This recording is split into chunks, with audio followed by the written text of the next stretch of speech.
Halo semuanya, apa kabar? Semoga dalam keadaan sehat.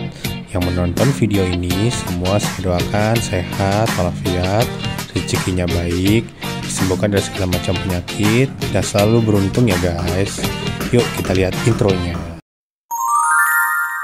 Bagi kalian yang baru bergabung, jangan lupa subscribe, like, dan komen jika ada pertanyaan ya guys ya.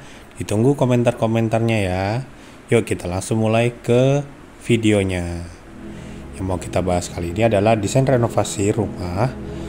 Temanya menyembuhkan orang sakit, yang biasa disebut dengan healer house, berukuran 6x8. Tentunya dengan penerapan Feng Shui di dalamnya ya guys ya. Nah, Feng Shui kali ini sama dengan yang sebelum-sebelumnya, yaitu di buku berdasarkan Sky Alexander. Nah, ini adalah di lantai satunya, itu terdapat kamar tamu, terdapat dapur, terdapat kamar mandi, ruang servis, ruang transisi, kemudian juga ada ruang tamu. Nah, kemudian kita juga memberikan kolam air mancur di depan dan di belakang rumah ya guys. Ya oke, jadi ini lantai 2-nya. Nah, lantai 2-nya sendiri itu memiliki kamar utama dan kamar anak. Kamar utama mengambil cahaya dari depan dan kamar anak sendiri dari belakang. Dan belakang juga termasuk ruang keluarga ya guys. Cahaya dapat dari belakang. Nah, kita memiliki teras balkon di depan ya guys ya, itu untuk ruang santai dan lain sebagainya. Nah, ini adalah void guys. Voidnya sendiri untuk pemaksimalan cahaya dari lantai 2 ke lantai 1. Nah, juga kita memiliki kamar mandi di lantai 2. Oke. Nah, kita masuk ke animasinya. Oke, ini adalah video animasinya guys ya. Untuk video animasinya sendiri tampaknya kita menggunakan tampak lebih ke futuristik ya guys ya. Nah, tampak futuristik ini dipadu-padankan dengan tampak minimalis dan memiliki elemen-elemen batu dan kayu sebagai warna buminya ya guys ya. Oke, sekarang kita masuk ke bagian halaman depan. Halaman depan sendiri memiliki carport dan teras dan juga ruang tamu terbuka guys ya. Nah, ini adalah balkon lantai 2 yang langsung berhadapan dengan teras. Menurut Feng Shui-nya juga sendiri itu lumayan bagus guys ya, teras ketemu balkon lantai atas, fungsinya sama. Oke, sekarang kita bahas air mancur guys. Ini kenapa kita bikin air mancur atau kolam ikan? Nah, jadi di sini ada penjelasannya guys. Tanaman itu menambahkan hikmah guys ya. Tanaman menyerap karbon dioksida di udara, itu juga termasuk salah satu fungsinya guys. Jadi untuk penyembuh itu bisa digunakan air mancur, tempat mandi burung, akuarium yang digunakan secara simbolik. Biasanya digunakan juga guys di restoran-restoran Cina. Nah, untuk benda-benda bergerak sendiri, kalaupun tidak ada tidak masalah guys. Kayak kipas angin tidak ada nggak masalah. Kalau ada silahkan. Nah, di sini juga kita lihat ya guys ya, tanaman yang hidup itu di depan rumah itu membuat energi Qi itu menjadi energi yang baik, yang dimana tadinya ibaratnya energi negatif difilter menjadi energi baik sebelum masuk ke dalam rumah.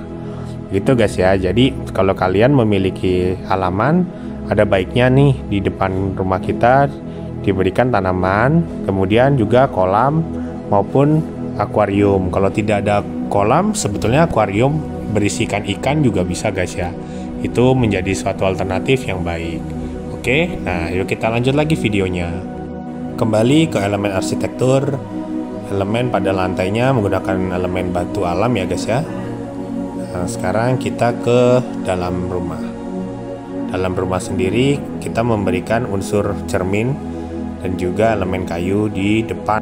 Nah, kalau kita memiliki lorong seperti ini, ada baiknya kita berikan pot bunga yang berisikan tanaman-tanaman baik untuk Feng Shui dan juga cermin yang tidak berhadapan langsung dengan pintu.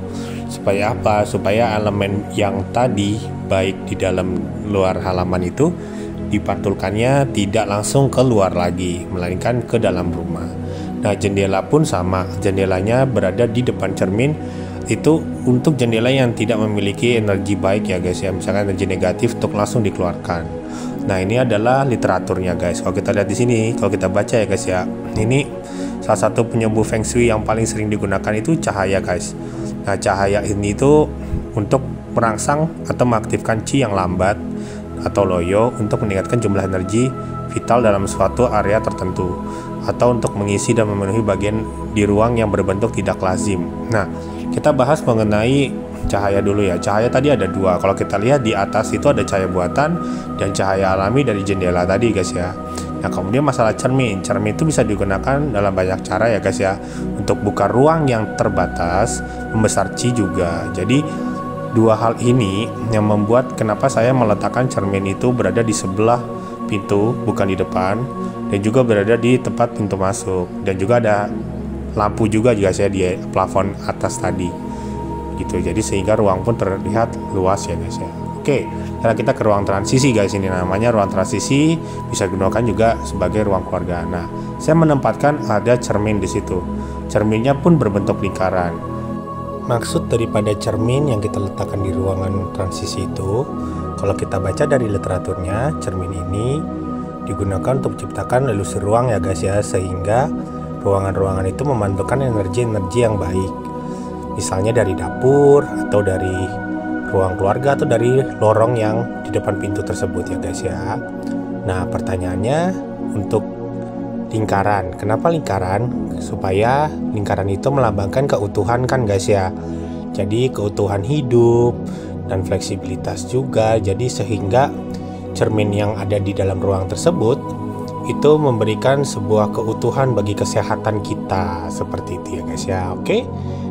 Selain cermin, kita juga bisa meletakkan gambar ya, guys ya, atau foto-foto yang ceria, melambangkan keceriaan keluarga kita supaya lebih harmonis lagi. Oke, sekarang kita ke dapur. Nah, di dapur kita bisa lihat di situ ada kipas angin. Nah, kipas angin itu seperti yang sudah dijelaskan di depan tadi, guys ya, gunanya untuk mempercepat buangan energi negatif yang ada di dalam rumah. Jadi yang bisa dihasilkan daripada dapur ataupun ruang-ruang sebelumnya. Nah, kalau kita lihat di situ juga ada cermin ya, guys ya. Lebih tepatnya letaknya berada di bagian minibar tempat makan ya, guys ya. Jadi bukan di dapur langsung.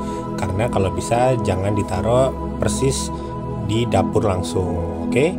Apalagi yang berhadapan dengan kompor ya, guys. Nah, untuk feng shui sendiri posisi ini akan mengundang lebih banyak kekayaan dan kelimpahan, guys ya. Jadi cermin di ruang makan biasanya berada di bagian tengah atau belakang rumah. Oke, jadi sudah paham ya kenapa ada cermin di bagian belakang rumah itu. Nah, oke, lanjutnya adalah vas bunga kuning. Sebalik lagi seperti di video-video sebelumnya, vas bunga kuning ini menjadi sangat penting ya, guys. Apalagi melambangkan kemakmuran yang ditempatkan di dalam dapur kita. Kuning warna matahari dan emas ini mengingatkan kita akan sasaran kita untuk meningkatkan kekayaan kita. Nah, kenapa kekayaan? Yuk, nanti kita lihat apa hubungannya kekayaan sama kesehatan. Oke? Nah, tanaman melambangkan pertumbuhan. Jadi kalau bisa di dalamnya ada tanaman juga ya, guys ya, di dalam vas bunga tersebut. Nah, untuk gambar-gambar dapur, kalau bisa gambar-gambar makanan yang enak dan menyegarkan seperti buah atau makanan-makanan lainnya ya. Oke, nah ini adalah penempatan wastafel dan kompor. Kalau penempatan wastafel dan kompor sebisa mungkin tidak sejajar, melainkan L ya, guys ya. Kalaupun sejajar, dia harus jauh letaknya. Nah, untuk sendoknya sendiri jangan sendok ke arah luar rumah, tapi bisa harus ke dalam rumah. Oke.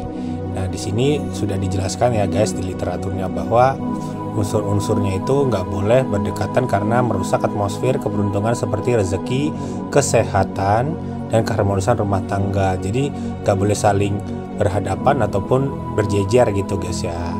Oke, sekarang kita bahas selanjutnya itu bagian roster ya, guys ya. Masih di dapur. Nah, roster ini itu secara arsitektural itu dia akan mendinginkan ruangan tanpa harus ada AC. Jadi sudah ada kipas angin, juga ada roster. Nah, itu untuk apa? Untuk aliran suhu udaranya itu jadi sangat-sangat dingin, guys ya. Jadi tidak terlalu pengap dan panas. Oke. Nah, kalaupun harus menggunakan kawat nyamuk untuk mentangkal nyamuk juga bisa, guys. Oke. Nah, ini adalah counter dapur, guys ya. Counter dapur ini kita buat supaya kita bisa menaruh sesuatu hal yang berharga gitu, guys ya. Untuk misalnya seperti koin atau prestasi kita atau apa gitu. Kenapa? Karena menempatkan benda-benda yang melambang kekayaan kita, kayak misalkan ada mangkuk gerabah nih di literaturnya, yaitu untuk penyembuh jika uang cenderung dengan cepat meninggalkan kantong kita. Nah, jadi kalau bisa tuh kita taruh ada 4 unsur, jadi nggak cuma satu ya. Ini sebagai contoh aja guys ya. Oke, kita ke taman. Nah, di taman kita langsung bertemu dengan tanaman hidup dan juga air mancur. Ya, sama seperti di depan. Jadi air mancur ini memang kita buat untuk mengalirkan sebuah energi yang baik dari depan dan juga belakang rumah ya guys ya. Gitu ya guys ya. Dan tanamannya pun harus tanaman-tanaman hidup guys, supaya ya kita lihat literaturnya tadi sudah memberikan penjelasan yang cukup baik. Nah, ini adalah ruang servis guys. Jadi ada ruang mesin cuci, ada ruang jemur juga ini ya. Nah, kita masuk ke kamar pembantu, ataupun kalau nggak ada pembantu bisa jadi gudang gitu guys ya. Nah, segitu dulu aja di bagian belakang karena rumahnya cukup sempit.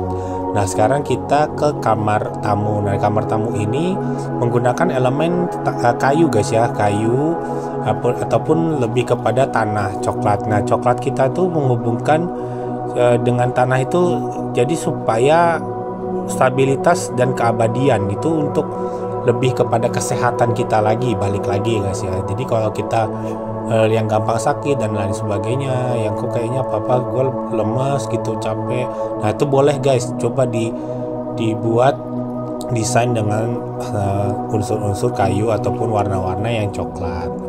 Oke, ini adalah kamar mandi guys. Berikut referensi kamar mandi yang bisa kita buat, yaitu dengan adanya cermin ya guys ya di bawah tangga. Kenapa? Karena kamar mandi boleh saja berada di bawah tangga, tapi kita memerlukan cermin untuk memantulkan energi yang jahat gitu ya, karena kan tangga kan unsurnya lebih ke negatif gitu ya. Oke, ini adalah bagian tangga di mana kita membuat bukaan supaya cahaya bisa masuk dari luar ke area lantai 2. Gitu guys ya. Nah, kita lihat di sini ada 2 void ya guys ya. Ini void yang langsung ke bagian pintu depan, sehingga high ceiling tadi guys sampai langsung untuk memberi kesan baik gitu ya. Dan juga void ke ruang lebih ke ruang keluarga, sebetulnya ruang keluarga atau dapur. Oke. Nah, kita bicara di sini ruang keluarga yang ada di lantai 2, kita menaruh lebih kepada tanaman yang spesifik seperti bambu keberuntungan ataupun jet plant gitu ya guys ya. Untuk meja tamunya sendiri kenapa bundar ya, balik lagi supaya lebih beruntung aja guys ya dari segi feng shui, dan untuk estetika ya supaya nggak terkesannya ada sudut-sudut gitu guys. Oke, nah sekarang kita menuju ke kamar dulu guys ya. Ini adalah kamar anak, dimana pembukaannya adalah dari taman belakang. Nah, nggak terlalu banyak yang saya desain di sini ya, tapi kita lebih ke menonjolkan aja sisi-sisi dimana kita bisa menaruh furniture itu sesuai aja guys ya, proporsi. Ini kamar mandi guys yang lantai 2, jadi proporsi aja guys, nggak perlu terlalu banyak juga barang, karena ya balik lagi secara feng shui punya banyak barang juga menjadi sebuah kerugian buat kita yang menumpuk barang-barang bekas.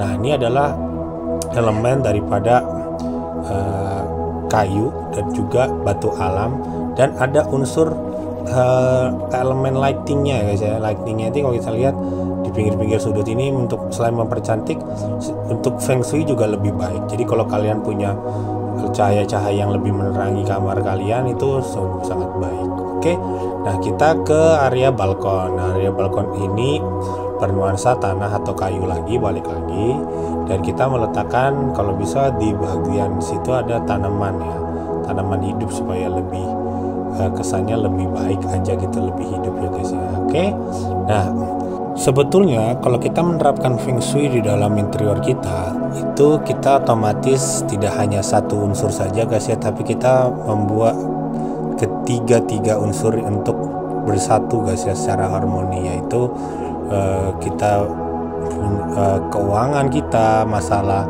kesehatan kita, masalah rezeki atau keberuntungan kita itu pasti akan solve gitu guys ya, problemnya akan solve, kemudian satu persatu akan healing, jadi kayak kesehatan kita dan lain sebagainya. Nah, kalau kalian rasa kok kayaknya nggak ada khasiatnya, kok kayaknya nggak manjur, itu kalian harus lebih bersabar guys. Di literatur pun kita cari lebih bersabar sambil berdoa, tetap kita pentingkan doa. Dan ya ini lama-lama nanti juga dengan bantuan Tuhan juga guys ya, kita akan sembuh dengan lebih baik. Jadi Feng Shui ini sekali lagi adalah alat bantu kita. Oke guys ya, semoga video kali ini bermanfaat ya guys ya. Terima kasih sudah menonton, dan bagi kalian yang masih sakit-sakitan semoga cepat sembuh. Jangan lupa subscribe, like, dan komen kalau ada pertanyaan.